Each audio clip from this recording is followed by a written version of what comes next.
안녕하세요. 영사탕입니다. 앞선 영상에서 정치의 기능과 의미를 살펴보았는데요. 이번 영상에서는 이어서 법의 이념에 대해서 살펴보도록 하겠습니다. 자, 우리가 법의 이념에 대해서는 세 가지로 나누는데요. 첫 번째로 정의가 있습니다. 자, 여기서 말하는 정의는 justice입니다. definition이 아니고요. 그 다음에 두 번째로 한목적성이 있습니다. 세 번째로 법적 안정성이 있습니다. 자, 가장 먼저 나오는 정의 같은 경우에는 법이 실현하고자 하는 궁극적인 목표를 우리가 정의라고 이야기를 하는데요. 자, 그러니까 이 말은 근대적인 의미를 가지고 있는 법률이라고 한다면 어떤 시대이든 어떤 국가에서 만들어진 법률이든 이 정의, 저스티스를 준수를 해줘야 된다라는 의미입니다. 자, 이런 정의는 옳고 그름을 판단하는 근거로서 활용이 되는데, 예를 들어서 서로 상반되는, 서로 모순되는 두 개의 법률 또는 두 개의 가치가 충돌한다고 했을 때 우리가 무엇을 선택해야 할 것인가를 해결해주는 근거가 바로 정의가 된다는 것이죠. 이런 특징을 가지고 있고, 정의 같은 경우에는 평균적 정의와 배분적 정의로 구분해서 살펴볼 수 있습니다. 자, 여기서 첫 번째 평균적 정의라고 한다면 모든 사람을 동등하게 대우하는 것을 우리가 평균적 정의라고 이야기를 하는데요. 자, 가령 예를 들어서 사람이 5명 있다고 가정해 봅시다.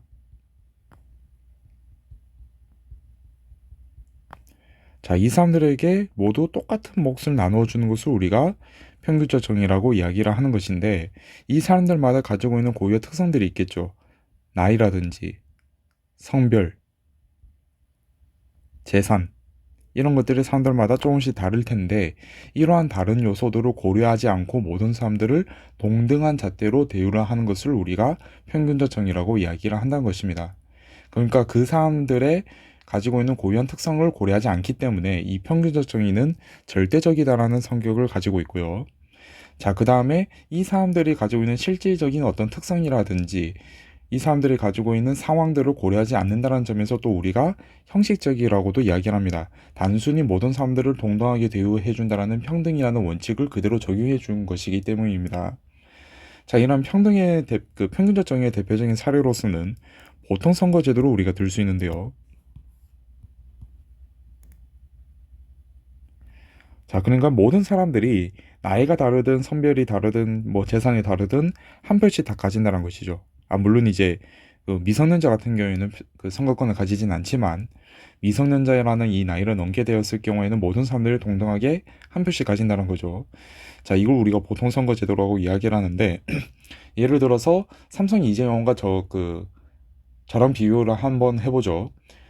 자, 국가에 기여하는 정도는 삼성 이재용이 저에 비해서 뭐 몇 배는 더 크겠죠. 저는 뭐 세금을 거의 잘 많이는 내지 않고 이재용 회장 같은 경우에는 세금을 많이 내실 거니까요. 자, 그냥 국가에 기여하는 만큼 투표권을 준다라고 한다면 뭐 저는 한 표도 가져가면 안 되죠. 제가 뭐 국가에 기여하는 게 크진 않기 때문에 이재용 회장이 뭐 표를 더 많이 가져가야 되겠죠. 근데 그렇게 하지 않는다는 것입니다.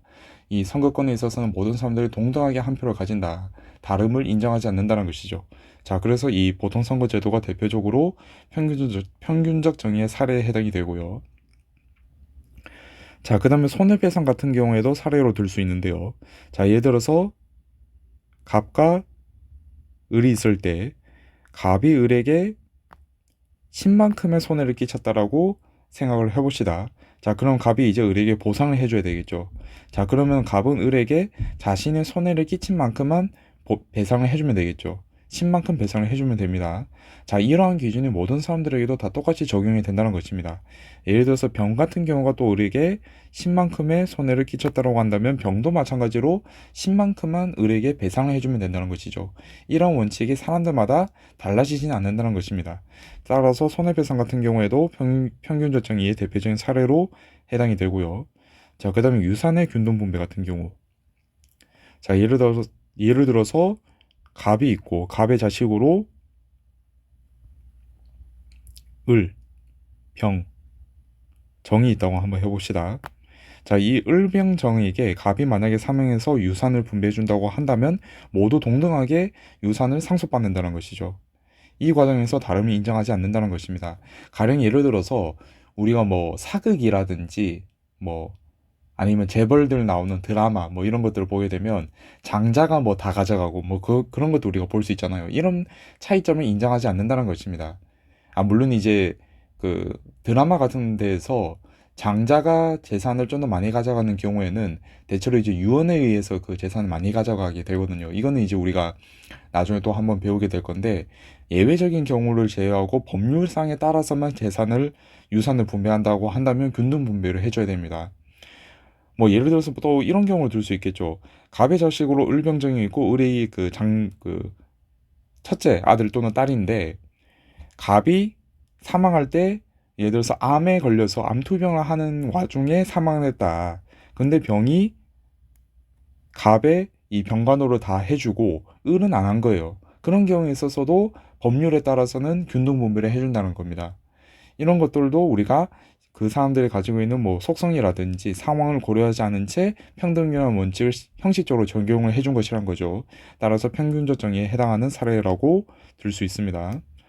자, 그 다음에 배분적 정의로 보도록 하죠. 자, 배분적 정의는 다른 것을 다르게 대우하는 것을 우리가 배분적 정의라고 이야기를 합니다. 가령 이 5명의 사람들이 있을 때 이 5명의 사람들에게 어떤 사람에게는 큰 몫을, 어떤 사람에겐 작은 몫을, 중간 몫을 배분해 주는 것을 우리가 배분적 정의라고 이야기를 한다는 것이죠. 다른 것을 다르게 대우를 해주는 것인데, 자, 근데 이 다른 것을 다르게 대우를 해준다라고 하더라도 기준은 있겠죠. 그러니까 예를 들어서 뭐 국가에서 복지 제도를 한다. 그래서 뭐 저소득층에게 어떤 복지 제도를 통해서 지원을 해준다라고 했을 때, 국가가 마음대로 사람들을 뽑아서 내가 좋아하는 사람에게는 100만 원씩, 내가 싫어하는 사람은 뭐 10원씩 이렇게 줄 수는 없는 거잖아요. 일단 어떤 기준이 있다는 것입니다.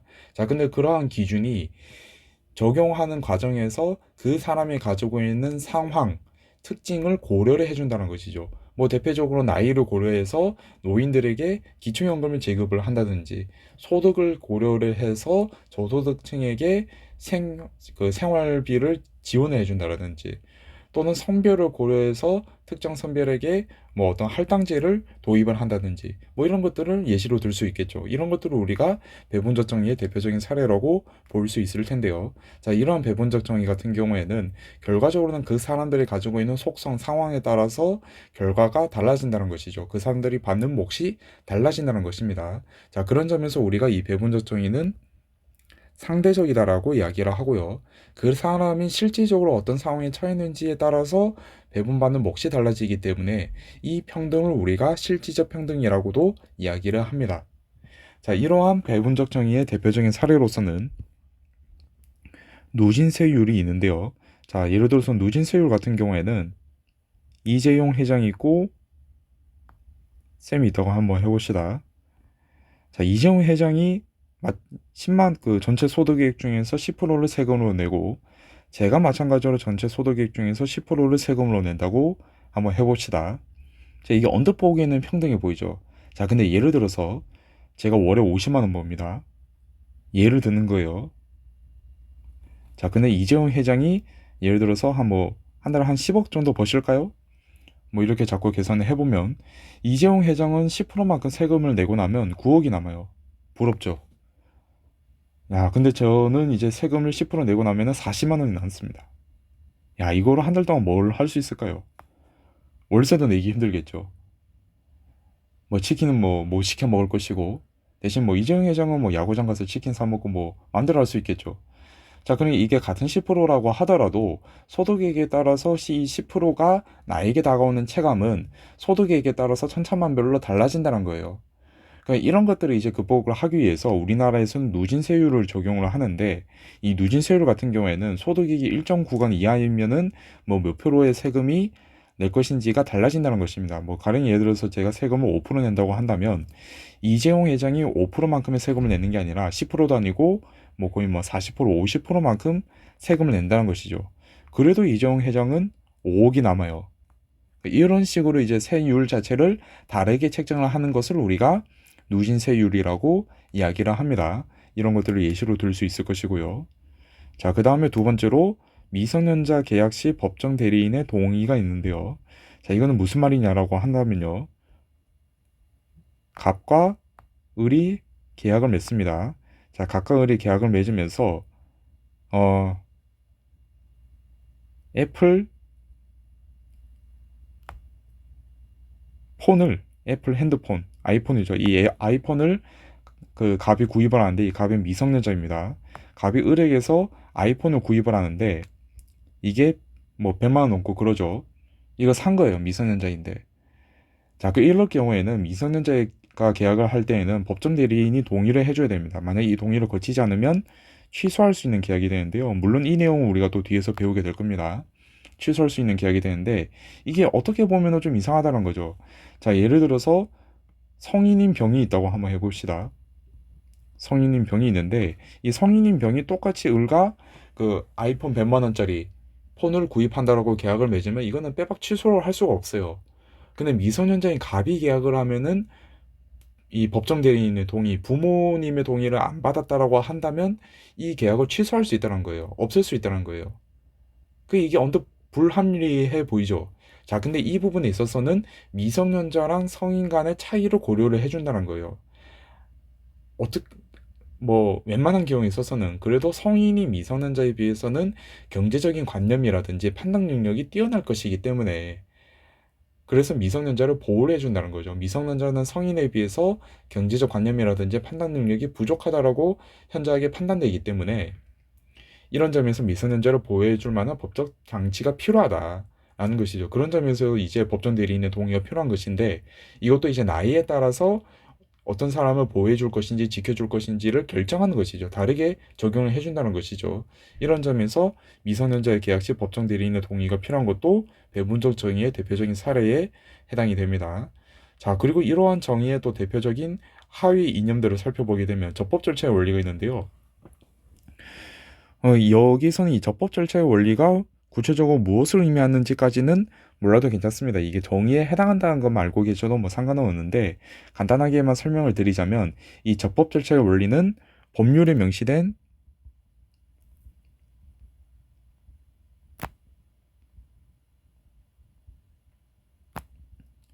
절차를 준수할 것을 요구하는 원리입니다. 자, 그럼 예를 들어서 제가 형사재판을 받는다라고 한번 생각을 해봅시다. 자, 그럼 이 형사재판을 받을 때 뭐 제가 체포를 된다든지 아니면 구속이 된다든지 하면 형사가 저에게 미란다 원칙을 고지를 해줘야 됩니다. 뭐 예를 들어서 진술을 거부할 수 있는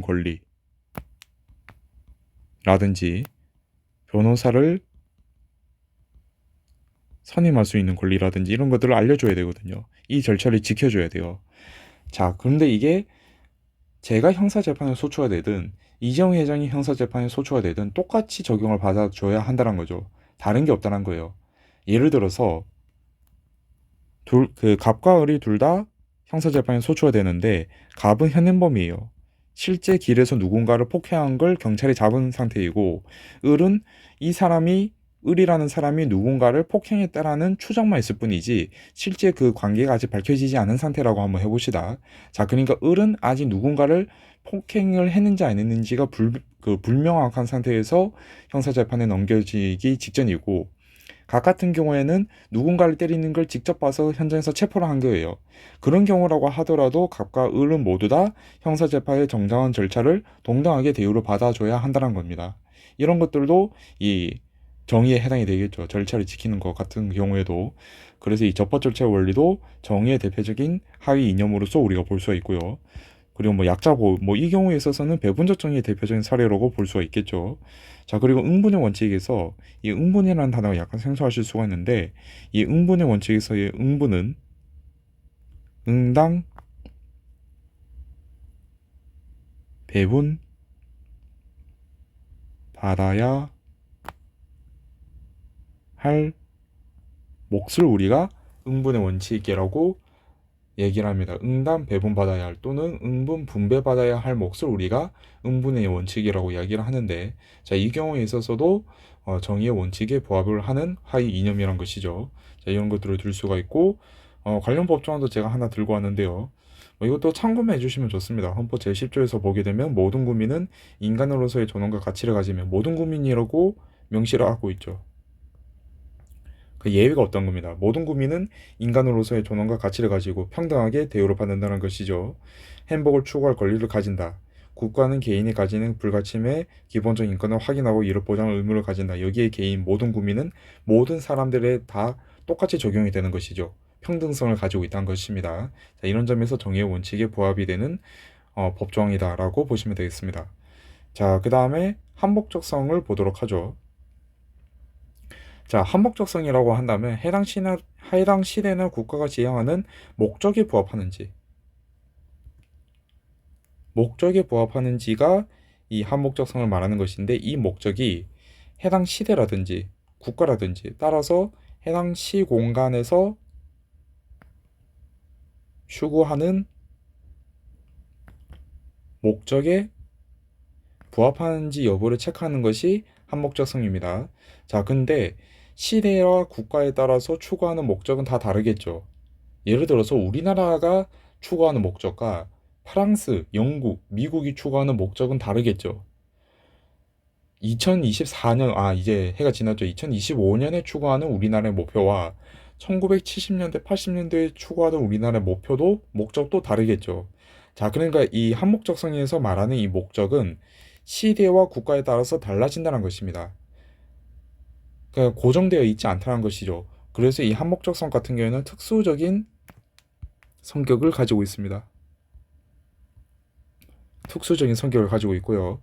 자, 이 한목적성의 가장 대표적인 사례가 뭐 우리가 앞으로 계속 뭐 배우게 될 내용이지만, 이 근대 법률에서는 근대 사회에서는 여러 가지 이 법적 가치들 중에서도 개인의 자유에다가 좀 초점을 두는 경향이 강했습니다. 이러한 사상을 우리가 자유방임주의라고 이야기를 하는데요. 자, 그렇다라고 한다면 이 근대 시대에 만들어진 법률은 무엇에 중점을 두고 만들어졌을까요? 자유에다가 중점을 두고 만들어졌겠죠. 자, 근데 현대사회로 와서는 모든 사람들이 인간다운 생활을 보장받아야 되는 권리가 있다라는 입장이 커지고 있다는 것이죠. 만연해졌다는 것이죠. 그런 점에서 국가가 모든 개인의 최소한의 인간다운 삶을 보장할 의무가 있다라는 현대복지국가의 원리가 등장하면서 현대복지국가에 들어서는 개인의 이익만을 준수할 것이 아니라 여기에다가 공공복리도 조화를 해줘야 된다. 그래서 좀 더 평등성을 강조하는 방향으로 나아가고 있다는 것이죠. 자, 그렇다고 한다면 현대에 만들어진 법률은 과거에 비해서 공공복리라든지 평등이라는 가치에 좀 더 초점을 둔다는 거예요. 이게 한목적성이 될 수가 있다는 것이죠. 자, 이런 것들을 체크해 볼 수가 있고, 자, 이어서 넘어가도록 하겠습니다. 자, 법적 안정성을 한번 보도록 하죠.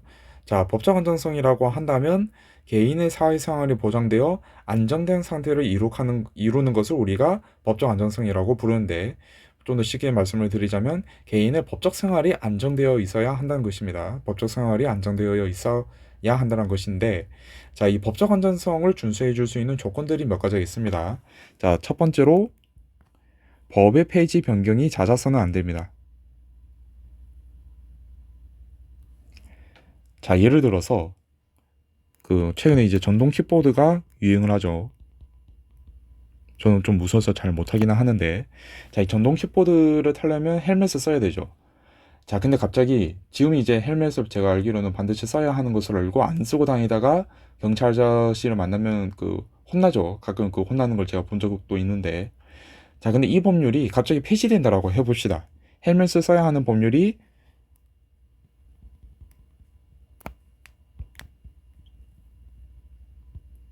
있다가 중간에 갑자기 폐지돼요.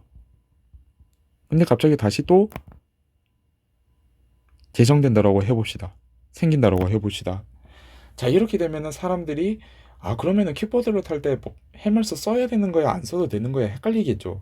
이런 상황이 발생해서는 안 된다는 겁니다. 법에 대한 신뢰성이 떨어지게 된다는 것이죠. 또 예를 들어서 대표적으로 어떤 식당에서 어떤 식당보다는 공장에서 폐기물을 처리한다라고 한번 가정해 봅시다. 자, 근데 예를 들어서 어떤 법률이 기존에는 이 폐기물을 하루에 뭐 1톤만큼만 버릴 수 있다라고 규정을 했는데 갑자기 몇 달 뒤에 이 폐기물을 버릴 수 있는 양이 2톤으로 늘었다라고 가정을 해봅시다. 자, 근데 또 몇 달 뒤에 0.5톤으로 줄어드는 거예요. 자, 이렇게 되면 공장 입장에서도 그러면 이 폐기물을 하루에 버릴 수 있는 양이 구체적으로 어떻게 되는 거야? 예측을 하기가 어려워지겠죠. 신뢰를 하기 어려워진다는 것입니다. 이런 점에서 법률의 폐지라든지 변경이 잦아서는 안 된다는 것이죠. 법률에 대한 신뢰성을 떨어뜨린다는 것입니다. 자, 이런 것들이 법적 안전성을 해치는 어, 요건이 되는 것이고요. 따라서 이 법의 폐지라든지 변경이 잦아서는 안 된다는 것이 법적 안전성을 위한 조건이 된다는 것이죠. 자, 그 다음에 두 번째로 법 내용이 명확하고 실현 가능해야 합니다. 자, 예를 들어서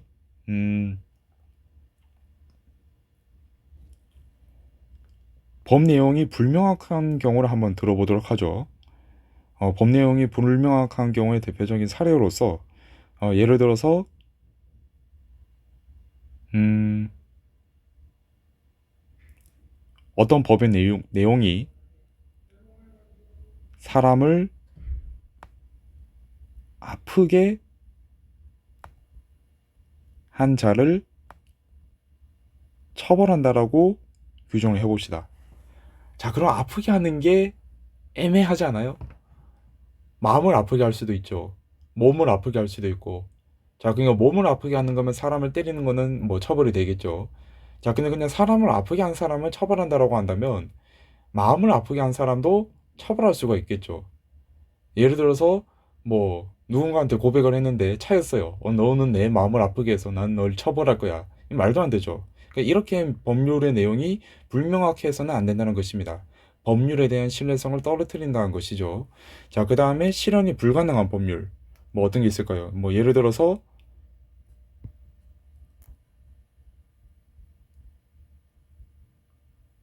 파인애플 피자를 금지하는 법률이 만들어졌다고 해보죠. 파인애플 피자를 만들어서 먹으면은 만든 사람은 징역 3년, 먹은 사람은 징역 1년 처한다고 한번 해봅시다. 자, 이러한 법률 자체는 실현이 불가능하겠죠. 어떻게 동네마다 다 돌아다니면서 파인애플 피자 만든 사람들을 다 잡으면서 돌아다니겠습니까? 피자에다가 그 파인애플 그 올린 거 그런 거 어떻게 다 잡을 겁니까? 못 잡죠. 이런 법률들은 실현이 불가능하다는 것입니다.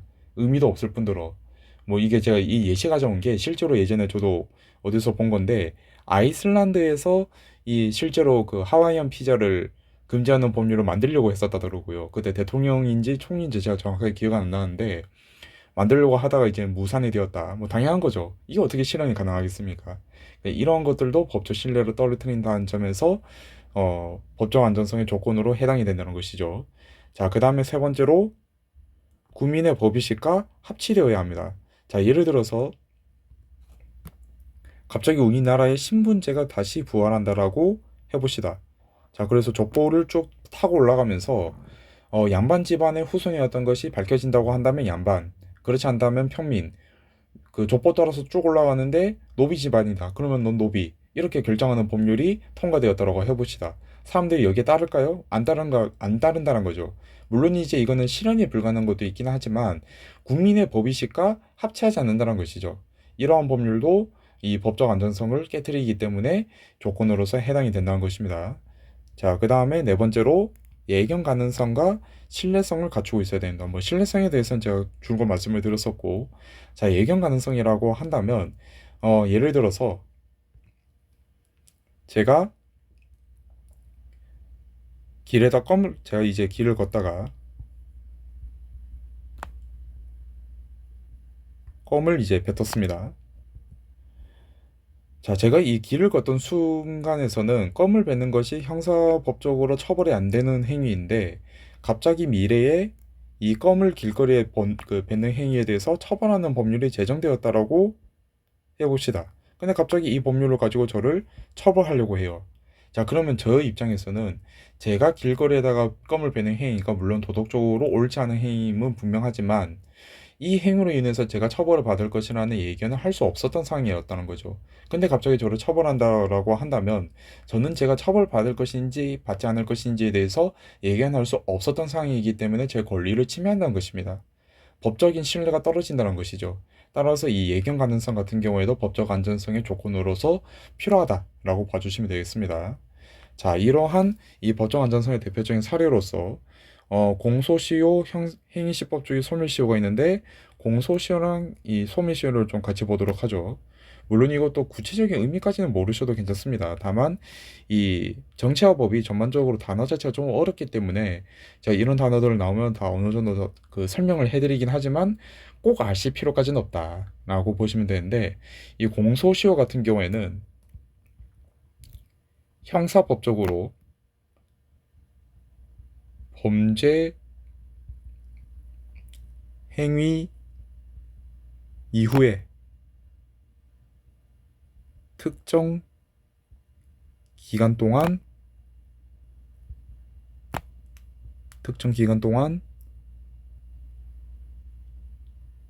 처벌하지 않는다면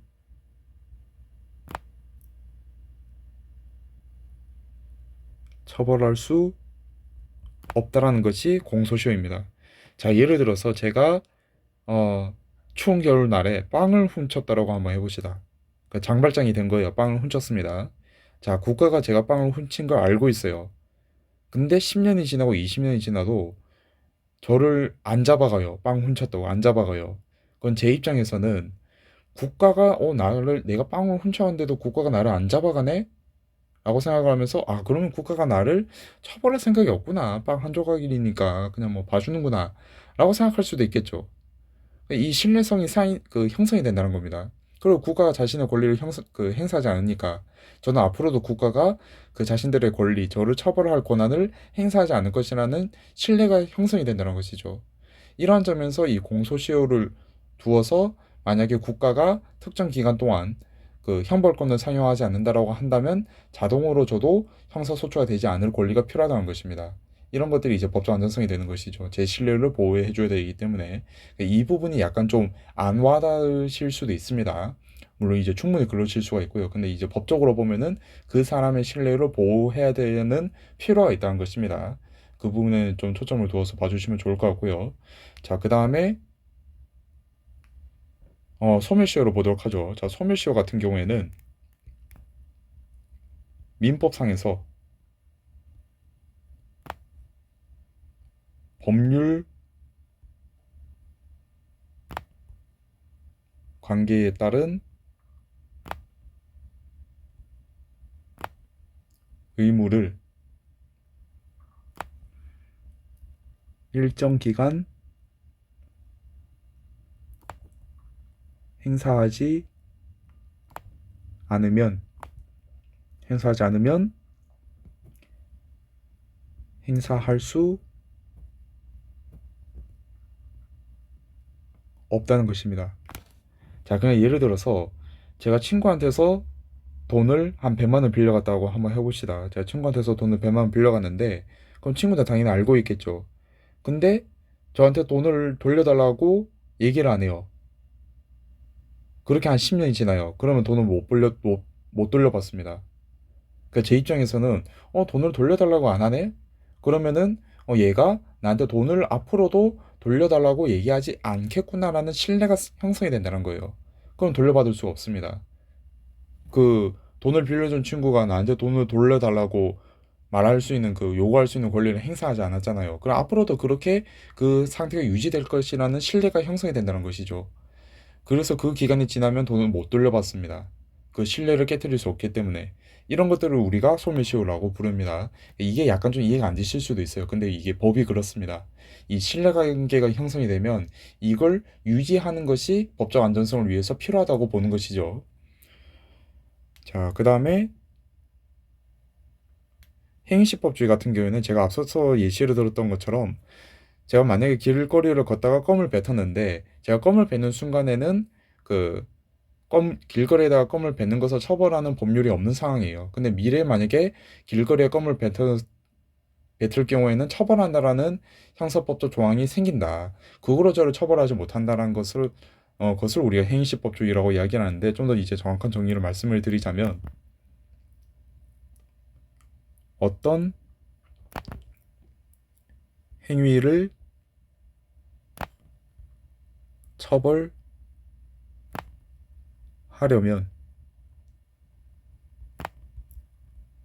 행위 당시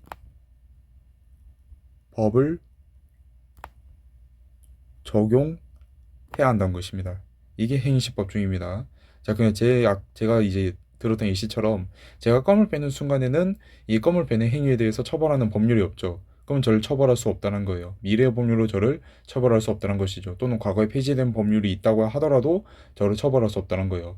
행위시는 그 법률이 없기 때문에 이걸 우리가 행위시법주의라고 이야기를 합니다. 자, 그 다음에 관련된 법조항을 한번 보도록 하죠. 자, 헌법 제13조 제1항을 보시게 되면 모든 국민의 행위 시의 법률에 의하여 범죄를 구성하지 아니하는 행위로 소추되지 아니하면, 이게 행위시 법주의를 말하고 있고요. 동의한 범죄에 대하여 거듭 처벌받지 아니한다 라고 되어 있는데, 뭐 이런 부분들도 이제 법적 안전성에 들어간다.